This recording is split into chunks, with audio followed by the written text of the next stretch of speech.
बाळासाहेबांच्या तमाम शिवसैनिकांना तुमच्या ह्या अनिश गाढवेचा, बाळासाहेबांच्या लहानशा शिवसैनिकाचा आणि शिवसेनेच्या प्रवक्त्याचा मानाचा जय महाराष्ट्र। गेल्या 2-3 महिन्यांपासूनची शिवसेनेच्या पक्षप्रमुखांची भाषणं तुम्ही काढून पहा। शिवसेनेच्या पक्षप्रमुखांची भाषणं एक वेगळीच लय पकडते। भाषणांमध्ये तुम्हाला एक वेगळीच धार दिसेल। शिवसैनिकांनो बारीक निरीक्षण करा।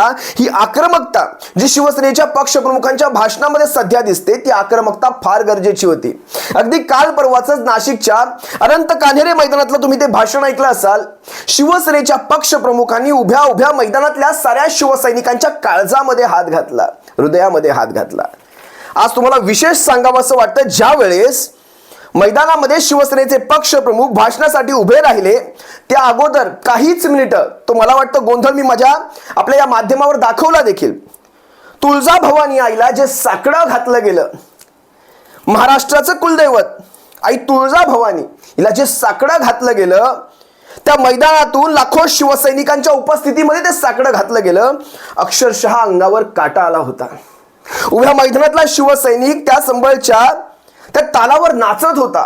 हातामध्ये भगव्या पताका, शिवसेनेच्या पताका, आईचं नाव तोंडामध्ये, आणि सारा शिवसैनिक डोलत होता। आईला साकडं घातलं जात होतं, दार उघड बये दार उघड, दार उघड बये दार उघड। ज्या वेळेस ते गारहाणं घातलं जात होतं आईला, उद्धव साहेबांचा चेहरा पाहायचा होता। उद्धव साहेब म्हणतायत दार उघड बये दार उघड। हा जो अन्याय चालू आहे, हा जो अन्याय उभ्या शिवसेनेवर चालू आहे, त्या अन्यायाच्या विरोधात दार उघड बये दार उघड। जर ही लढाई मनगटी असती ना, ही लढाई जर मनगटी असती तर 2 तासात ह्या लढाईचा आम्ही फडशा पाडून टाकला असता। ही लढाई जर मनगटी असती, ही लढाई इथून चालू आहे। कोर्ट कचेऱ्यांमध्ये शिवसेनेला अडकवलाय, कोर्ट कचेऱ्यांमध्ये।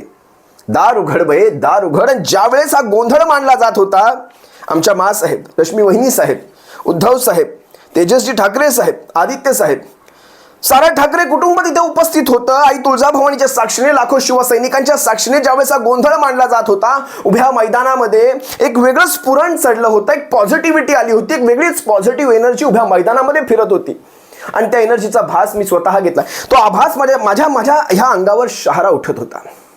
मी स्वतः त्या मैदानाचा भाग होतो। मला सगळं दिसत होतं कशा प्रकारे शिवसैनिक डोलतोय। काही शिवसैनिकांच्या डोळ्यातनं पाणी देखील आलं ज्यावेळेस आई तुळजाभवानीला साकडं घातलं गेलं। मी पाहिला तो सारा सोहळा, याची देही याची डोळा पाहिला। शिवसेनेचे नेते असतील, शिवसेनेचे उपनेते असतील, सारा शिवसैनिक असेल, सर्वच्या सर्व भावनेने तो व्याकुळ झाला होता। तिथे ते वातावरणात काय करावं काही नाही असा तो एक क्षण। तर देवीचं साकडं आणि उभ्या मैदानाचं वातावरण बदलून गेलं। असो, आणखी एक प्रसंग तुम्हाला सांगतो त्या मैदानामधला। ज्यावेळेस उद्धव साहेब मला वाटतं भाषणासाठी उठले, काही वेळेस फटाक्यांनी थोडासा त्रास तयार केला तिथे। फटाक्यांचा काही काळ त्रास झाला। मला वाटतं काही मीडियांनी दाखवलं, उद्धव साहेब भडकले, उद्धव साहेब चिडले, फटाक्यांवर चिडले। असो बघा, शेवटी आज काही पहिलं भाषण असं नाहीये की ज्यामध्ये फटाके वाजले गेलेले आहेत। बाळासाहेबांची जयंती, फटाके हे वाजतच असतात आणि शिवसेनेच्या भाषणांमध्ये देखील फटाके वाजत असतात। काही वेळा होतं, काही चुका घडतात, पण तरी देखील उद्धव साहेब कधीही आपल्या कार्यकर्त्यांवर चिडत नाहीत। तुम्ही उद्धव साहेबांचा चेहरा नीट पहा, त्यांनी फक्त विचारलं काय चाललंय जरा पहा। ते चिडले नाही, त्यांनी चिडून कुठलाही शब्द वापरला नाही। जे इतर बोलघेवड्या नेत्यांच्या भाषणांमध्ये तुम्हाला त्यांच्या कार्यकर्त्यांवर चिडून बोललं जातं, तसं शिवसेनेच्या कार्यक्रमामध्ये शिवसेनेचे कुटुंब प्रमुख कधीही चिडत नाहीत। काही मीडियाकरांनी सांगितलं, मला वाटतं निखिल वागळे सरांचंच विश्लेषण मी पाहिलं, त्यात त्यांनी सांगितलं अशा प्रकारचं तुम्ही का वागताय। ठीक आहे, हे शिवसेना आहे, शिवसेनेमध्ये असंच चालतं, शिवसैनिकांचा हा उत्साह असतो। ठीक आहे, काही गोष्टी चुकल्या असतील, काही फरक नाही पडत, शिवसैनिकांना नाराज व्हायचं कारण नाही। निखिल वागळे सरांच्याच विश्लेषणामध्ये मी आणखी एक वाक्य ऐकलं। त्यांनी काय म्हटलं की यांना भाषण कोण लिहून देतंय, जे कोणी लिहून देतंय खूप चांगलं भाषण लिहून देत आहेत। वागळे सरांनी खूप छान विश्लेषण केलं, मी ऐकलं त्यांचं संपूर्ण विश्लेषण। सहसा शिवसेनेच्या बाजूने कधी इतकं छान विश्लेषण होत नसतं, पण यावेळेस झालं। पण तरी देखील सांगतो, उद्धव साहेबांना कधी कोणी भाषण लिहून देत नाही। उद्धव साहेबांना भाषण कोणी लिहून देत नाही। आणि ज्यावेळेस भाषणं ही मनाला भिडतात, ज्यावेळेस भाषणं ही मनाला भिडतात, त्यावेळेस ती भाषणं पाठ केलेली नसतात, लिहून दिलेली नसतात। ज्यावेळेस शब्द, ज्यावेळेस बोल, ज्यावेळेस ते विचार तुमच्या इथून येतात, त्यावेळेस ते लिहून द्यायची गरज नसते। ज्यावेळेस ते थेट भिडत असतात, त्यावेळेस ते लिहून दिलेले नसतात किंवा कुणी सांगितलेले शब्द माणूस बोलत नसतं। आणि उद्धव साहेबांची ख्याती आहे, भाषणांच्या बाबतीत एक ख्याती आहे, उसने अपन को बहुत मारा, उसने अपन को बहुत मारा, अपन ने एक इंच मारा लेकिन सॉलिड मारा. काय तो डायलॉग आहे ना, आपण ने एक इंच मारा लेकिन सॉलिड मारा. शांततेत सुद्धा कार्यक्रम कसा करता येतो याचं एक उत्तम उदाहरण महाराष्ट्राच्या समोर आहे आणि त्याचं नाव आहे श्रीमान उद्धव बाळासाहेब ठाकरे. यांना भाषणं लिहून द्यायची गरज नसते. आणि आणखी एक त्यांनी मला काहीतरी एक शब्द वापरला निखिल वागळे सरांनी की शिवसेना आता साहित्यिक होते की काय, आक्रमक होते. शिवसेना एक आक्रमक होती, ती आता साहित्यिक होऊ लागले. म्हणजे स्टेजवर बऱ्याच जणांना त्यांनी बोलवलं गेलं, ज्या प्रकारे कारसेवकांचा सन्मान केला गेला, ज्या प्रकारे शांततेत सगळं. लक्षात ठेवा, शिवसेना ही कायम बॅलन्स राहिलेली आहे. शिवसेना आक्रमक, ज्या ठिकाणी आक्रमकतेची गरज त्या ठिकाणी शिवसेना आक्रमक असते. ज्या ठिकाणी शिवसेनेला मवाळ राहायची गरज आहे त्या ठिकाणी शिवसेना मवाळच राहत असते. पण आक्रमकता शिवसेनेच्या ही रक्तात आहे, तो डीएनए आहे शिवसेनेचा. आक्रमकता शिवसेना कधी विसरू शकत नाही, ती कधी जाणार देखील नाही. कारण शिवसेनेचा मूळ उदयच आक्रमकतेने झालेला आहे. शिवसेनेच्या रक्तामधल्या पेशी देखील आक्रमकतेच्याच आहेत, हिंदुत्वाच्याच आहेत. मी हिंदुत्व हा शब्द यासाठी वापरतो कारण राम मंदिराचा सोहळा तुम्ही पाहिला असाल, ज्या प्रकारे प्रभू श्रीरामांचा भाजपामध्ये प्रवेश होत होता, ज्यामध्ये प्रभू श्रीरामांना पंतप्रधान आवास योजनेतून घर दिलं जात होतं, पीएम आवास योजनेतून. कारण देशभरात फुकट घरं वाटले तसं म्हणतात, त्यातूनच प्रभू श्रीरामांना देखील घर दिलं जातंय की काय, अशा प्रकारचा तो सोहळा, ते किल्ली वाटप केलं जात होतं त्या दिवशी. कोण आहेत हे निमंत्रण देणारे? हे भारतीय जनता पक्ष. निमंत्रण वाटणारे कोण, अक्षदा वाटणारे कोण, घरोघरी जाणारे कोण, तुम्ही कोण आहात? मंदिर बांधलं सर्वांच्या पैशातनं, सर्व देशातनं ते दान दिलं गेलं मंदिरासाठी. रुपयाचं असेल, आठाण्याचं असेल, चाराण्याचं असेल, लाखो करोडोंचं असेल, पण ते दान सर्वसामान्यांकडनं दिलं गेलं. मंदिराला परवानगी देणारं कोर्ट होतं, मंदिराची समिती आहे, न्यास आहे. या सगळ्या गोष्टी असताना, त्याची एक समिती असताना, ही भारतीय जनता पक्ष ह्या रोलमध्ये आली कुठून? सत्ता तुमची, सरकार तुमची म्हणून तुम्ही त्याचे आयोजक झालात का? बरं, तुम्हाला आणखी एक गमतीची गोष्ट सांगतो, उद्धव साहेबांच्याच बाबतीतली आहे. आजवर मातोश्रीच्या आजवरच्या इतिहासात उद्धव साहेबांना निमंत्रण घेऊन पोस्टमन जातो. पोस्टमन उद्धव साहेबांना त्या मातोश्रीला ज्या उभ्या महाराष्ट्राचं नाही, उभ्या हिंदुस्थानच्या राजकारणाचं केंद्रबिंदू असलेलं मातोश्री, त्याच्यावर कुठल्याही कार्यक्रमाचं निमंत्रण घेऊन आजवर कधी पोस्टमन गेला नाही. त्याला तुम्ही पोस्टाने निमंत्रण पाठवून ज्या प्रकारचं वातावरण, ज्या प्रकारचं राजकारण करू इच्छिता ते पाहता आम्हाला तुमचे इरादे चांगलेच कळले. भारतीय जनता पक्ष कमळीचे इरादे चांगलेच कळले. बरोबर उत्सवाच्या 1-2 दिवस आधी, 2 दिवस म्हणण्यापेक्षा 1.5 दिवस आधी तुम्ही पोस्टाने निमंत्रण पाठवता. ऐऱ्या गैऱ्यांच्या घरी तुम्ही वैयक्तिक निमंत्रण पाठवता, ज्यांचं राम मंदिराच्या बाबतीत कुठलंही योगदान नाही. बॉलिवूडचे सेलिब्रिटी, त्यांच्या घरी वैयक्तिक निमंत्रण जातात. अंबानी असतील, अमिताभ बच्चन असतील, त्यांच्या कार्याविषयी आम्हाला कुठेही अनादर नाही, असो, त्यांना गेली असतील. पण शिवसेनेच्या पक्ष प्रमुखांना तुम्ही पोस्टाने निमंत्रण पाठवता. हा अनादर, हा मातोश्रीचा, पर्यायाने बाळासाहेबांचा केलेला अनादर शिवसेना आणि शिवसैनिक कधी विसरू शकणार नाही.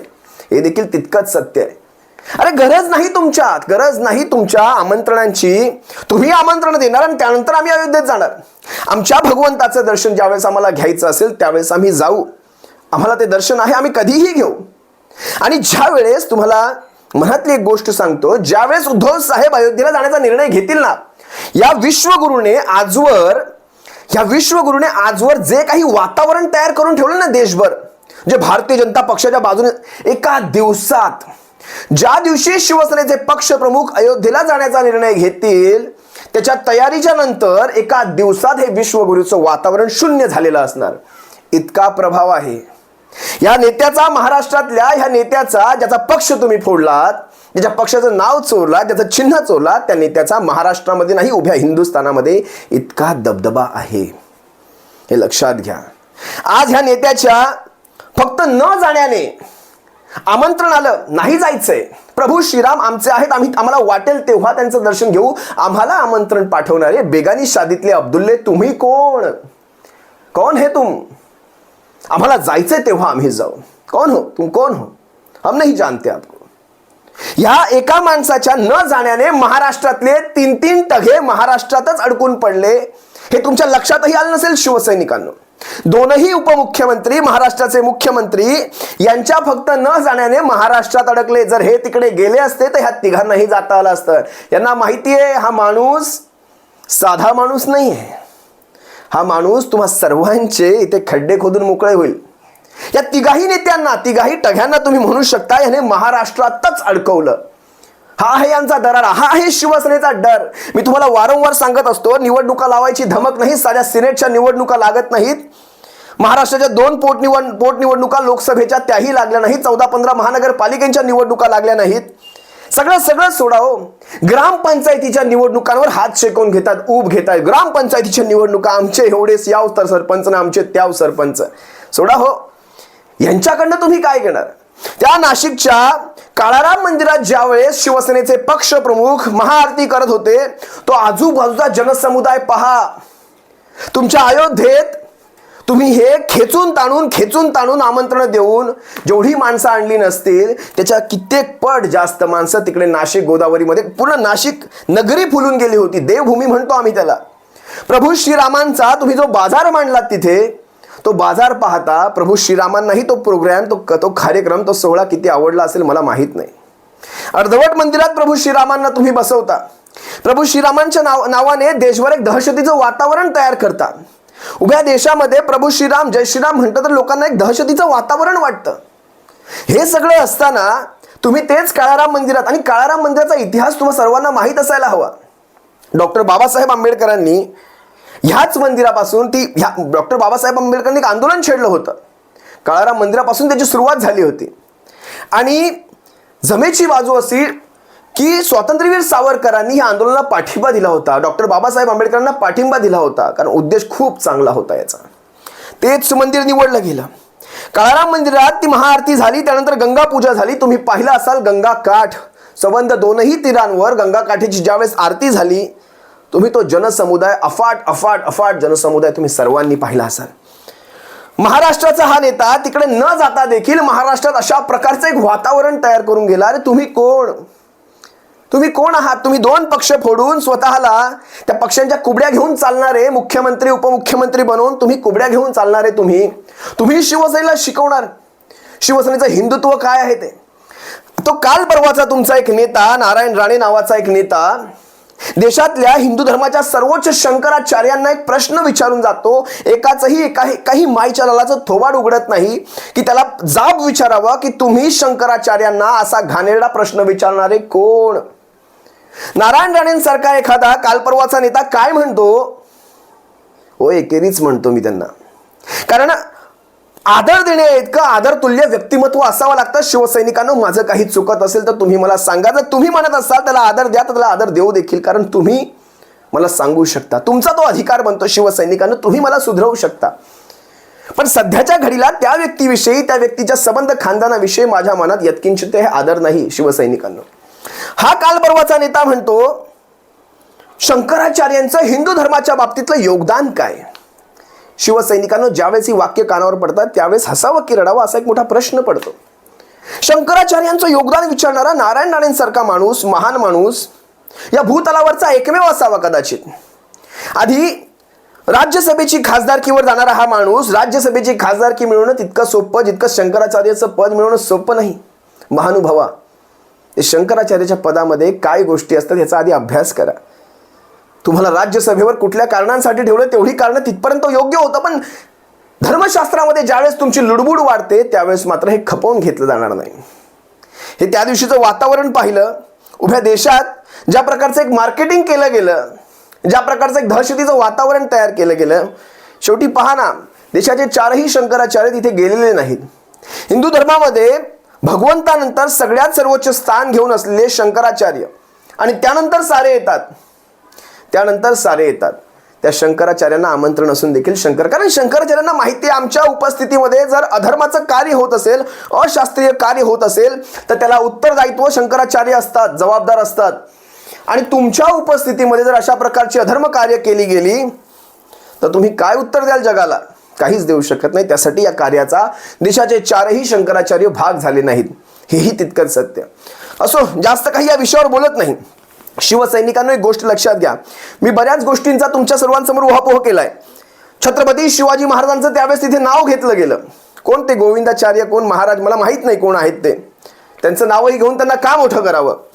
ते गोविंदाचार्य जे कोणी असतील ते म्हणतायत मोदींची तुलना छत्रपती शिवरायांशी करतायत. अरे असतील तुमचे मोदी सर्वश्रेष्ठ तुमच्या पक्षासाठी, पण ज्या छत्रपती शिवरायांनी उभ्या हिंदुस्थानला आधार दिला, उभ्या हिंदुस्थानात हिंदू धर्म टिकवला, जगवला, वाढवला, रुजवला, त्या छत्रपती शिवरायांची तुलना तुम्ही नरेंद्र मोदींशी करता. आणि ही पहिली वेळ नाही बरं शिवसैनिकांनी या भारतीय जनता पक्षाच्या सर्वच नेत्यांनी छत्रपती शिवरायांचा कायम अपमान केला. एकाही मायचलाची हिंमत झाली नाही की छत्रपती शिवराय कुठे, नरेंद्र मोदी कुठे, कुठे आणि कुठे. हा विचार करा शिवसैनिकांनो, हा प्रश्न विचारा, ह्यांना विचारा, हे प्रश्न काहीतरी विचारा. असो, जे काही असेल, आई तुळजाभवानीला पुन्हा एकदा एक कळकळीची विनंती म्हणू शकतो. आम्ही पामर आहोत तुझ्यासमोर आई तुळजाभवानी, आम्ही पामर आहोत. आम्हा पामरांचं फक्त इतकं मागणं आहे की आमच्या शिवसेनेला आमच्या मनगटात ते बळ आहे. आम्हाला बळ नको आई, फक्त आमच्या पाठीशी तू आशीर्वाद ठेव. आमच्या या लढ्यामध्ये आम्हाला यश दे आणि कधीही डगमगू देऊ नकोस आम्हाला. आमचा विश्वास कधीही ढळू देऊ नकोस. आमच्या मनामध्ये कायम तो विश्वास भर. आमच्या म्हणजे तमाम लाखो करोडो शिवसैनिकांच्या मनामध्ये, या मनगटांमध्ये कायम तो विश्वास भर. आई तुळजाभवानी, आमचे पक्षप्रमुख अतिशय सक्षम आहेत. आम्हाला योग्य पद्धतीने आम्हाला मार्गदर्शन, आमचा सरसेनापती सक्षम आहे. आम्ही त्याच्या मार्गदर्शन. आई तुळजाभवानी, आमच्या पाठीवर सदैव तुझा हात असू दे, सदैव ते आशीर्वाद असू देत. आणि दार उघड बये, दार उघड, दार उघड बये, दार उघड. सप्रेम जय महाराष्ट्र. बाळासाहेबांच्या शिवसैनिकांनो, तुम्ही सर्वांची रजा घेतो, सर्वांनी काळजी घ्या. जय महाराष्ट्र.